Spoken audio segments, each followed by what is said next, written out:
Welcome back to Knowledge is Kings, guys. I am Kings, and in some upcoming videos, I'm going to be making some tables that have rounded tops, and I'm going to be cutting those with my router on a Trammel. So I thought I'd make this video showing you how I made the Trammel, so if you wanted to make that project, you can do it as well. Let's get to it. I'm going to be making my circle jig out of cabinet-grade plywood. Mine happens to be pre-finished, but if you're going to make this, you could get away with using non-pre-finished plywood, but you should only use cabinet-grade for anything you build out of plywood in your shop. For detailed reasons why, watch my video on my crosscut sled. To start, I want to get the shape of the trammel. I screw the base plate from my plunge router onto the plywood and just trace an offset circle around it. I draw a center line through the whole trammel. Then I measure out what I want my max radius to be, measuring from the center of the base plate where the router bit will come out. I draw a small circle with that point in the center. Then I just use a straight edge to connect the outsides of both circles. I do not want to cut out this shape yet because that would make the next few steps a lot harder. So I use my track saw to cut the whole thing out, keeping it square. I trim the excess on my miter saw. Then I take it over to my router table and cut a 1/4 inch slot on the center line I made earlier. I made a couple of stop marks, one at the center of the small circle and one where it would just touch the base plate, which I should tell you I have now removed. Then I lowered the router bit to the height of the nut that will go into the slot, plus 1/32 of an inch. Since the bit is a 1/4 inch and my bolt is 7/16 of an inch, I need to make the next dado in 2 passes, moving the fence so that I have equal cut on each side of the slot so the nut will be centered over it. I'm using a bolt from a T-track and knob kit that I need to cut the end off of. I cut it off with a cordless grinder. Once it is cooled, I put some thread locker glue on the bolt and twist the nut over the glue, leaving about a 1/4 inch of the thread sticking out on one end. While that cures, I work on cutting the jig out on the lines I made in the beginning. I would not have to cut it out, it just gives it a better overall look and it makes it a bit lighter and less cumbersome. But if you wanted to build this and you don't have a jigsaw, you could leave it square. I score the line with a utility blade to avoid chip out, which will happen whenever I cut across the face grain of the plywood.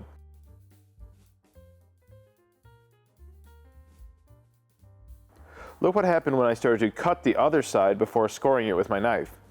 So I stopped cutting and scored that line as well. Then I continued to cut.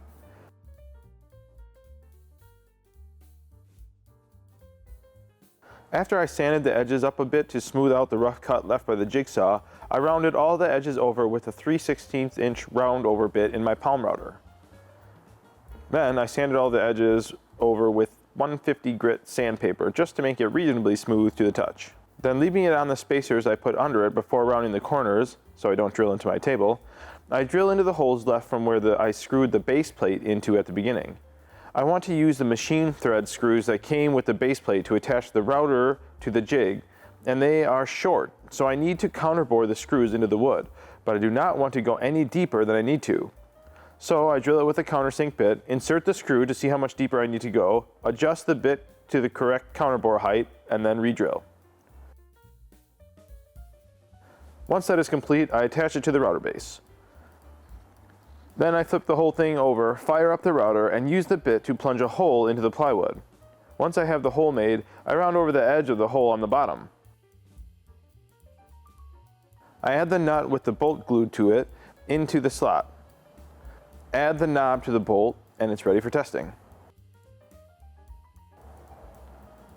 I make the cut in a piece of scrap plywood where I have a 1/4 inch hole drilled a 1/4 inch deep for the bottom of the bolt to fit into. I make it in 2 passes, going halfway down in the first pass and all the way through on the second pass. But that's not all. Call now and receive... Wait, that's the wrong script. How did that get in there? Oh, here it is. But that's not all you can do with the Trammel. I drill a new 1/4 inch hole in a random place, keeping the same knob placement on the jig, and make another couple of passes. I now have a moon shape, or possibly the end of a toenail. You never know when I might need one of those. Also, I now have an eye-shaped thing. If I add those two together, I get a new shape. Kind of looks like Dora the Explorer. I want to add an upgrade to this jig. I start by drawing a circle on a scrap piece. Then I drill the center out with a 1-inch Forstner bit, making sure to have a scrap piece below it. Then I will cut out the circle the same way I did for my jig, as well as rounding the corners over. I also made another one off camera, but the center hole is only a 1/4 inch in diameter. Then I use a super custom leveling system to hold the jig and the router upside down, so I can attach this new block to the bottom, keeping it centered over the bit.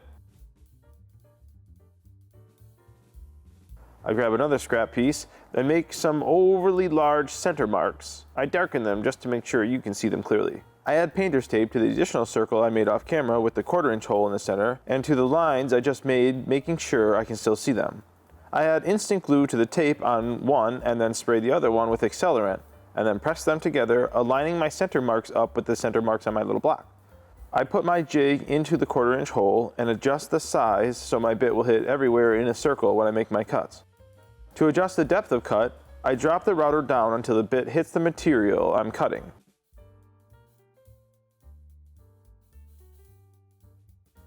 Then I stick a piece of scrap material the same thickness as what I'm going to be cutting under the adjustment depth stop and lower the screw down until it hits my block, and then bring it back up a 1/2 turn.